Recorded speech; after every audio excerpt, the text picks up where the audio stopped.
Hello, today we are going to explain how to measure the unknown angle of flat surface specimen by using sine bar. The theory behind this is the sine bar works on the basis of sine principle.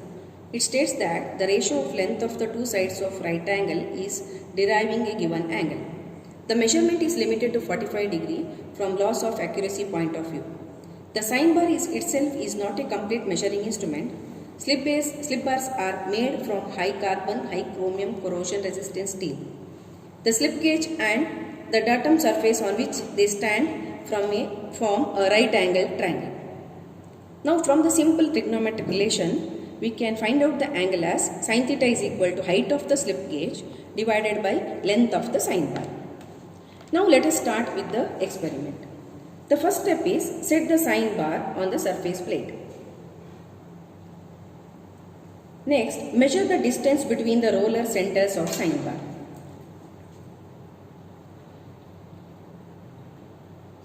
That is 220 mm here. Mark the position of the roller on the surface plate.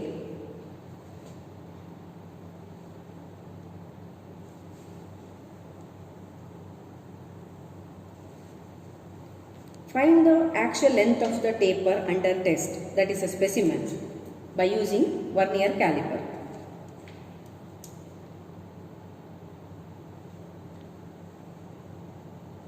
It is 59.52 here.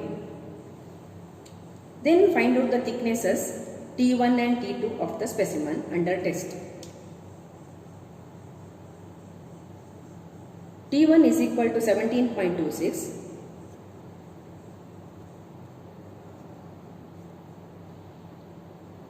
T2 is equal to 12.04. Now find out the taper angle of the specimen by using the formula alpha is equal to tan inverse of T1 minus T2 by L, where T1 and T2 are the thickness of the specimen, L is a length. So here we are getting it as 5.012 degree. Now the dial gauge is fixed on its stand, which in turn is fixed on the sideways.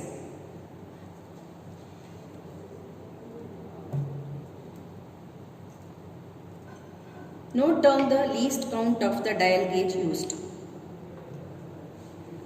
It is 0.01 mm here. 0.01 mm here. Now, by sliding the dial gauge across the workpiece length, take reading of dial gauge on the other end. Now calculate the approximate height of the slip gauge required to make upper surface of the workpiece parallel to the reference plane. The height of the slip gauge can be calculated as h is equal to L1 into sin alpha. So where alpha is the angle of the taper specimen that we found out and that we got it as 5.012, and length is 220 mm, which is the length of the sine bar between the rollers that we initially found out. So h we are getting it as 19.22.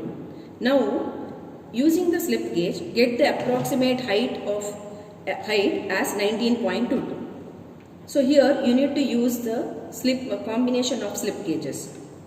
So for 19.22, let us take the combination as 1.31 slip gauge,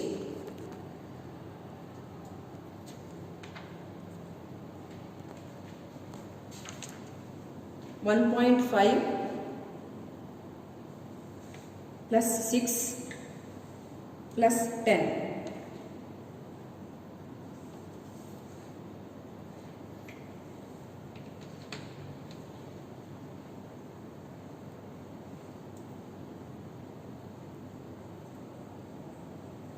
Now, without altering the position of the rollers, place the slip gauge under the roller of small size end of the sine center setup, which is equal to the approximate height, that is 19.22 here. Now, test the dial gauge for null deflection. If there is any right deflection in dial gauge, place a slip gauge until you are getting the null deflection. That means we need to move the dial gauge over the length of the specimen until we will get the null deflection on the dial gauge. If there is any errors in that, so we need to change the combination of slip gauges.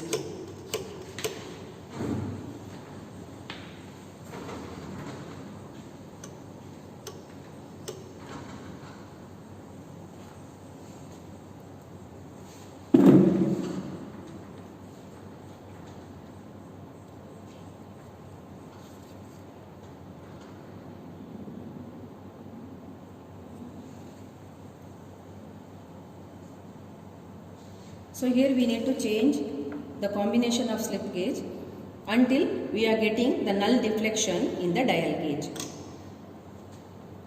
So we need to change it because we are not getting the null deflection here.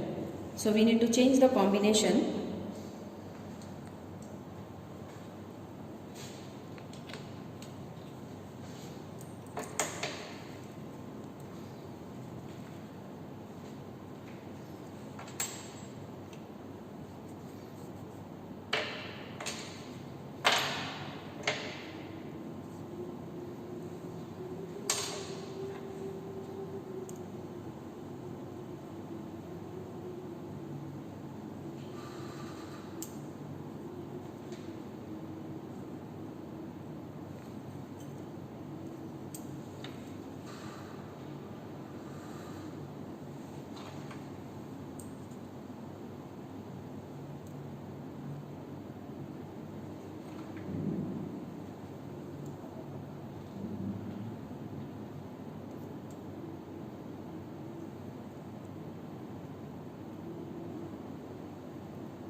Now keep the combination of the slip gauges under the roller of small size end of the sign center setup. We need to repeat this until you are getting the null deflection on the dial gauge. So again check for the deflection on the dial gauge. So you need to move throughout the length of the specimen.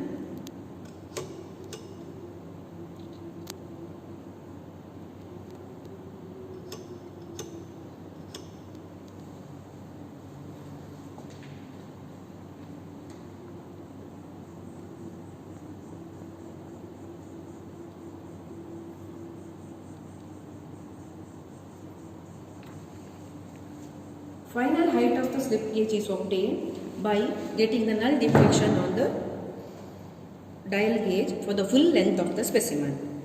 Now for this combination of slip gauge, we are getting null deflection over the full length of the specimen, and the height of the slip gauge combination is finally it is 18.81. It is 18.81. Now we can find out the angle of the flat surface theta as sine inverse of h final divided by length L1. So h final, here we got it as 18.81, that is the final combination of the slip gauge, and L1 is the length of the length between the rollers, so that is 220. So we can find out the angle of the flat surface, that is sine inverse of 18.81 divided by 220, that is equal to 4.90.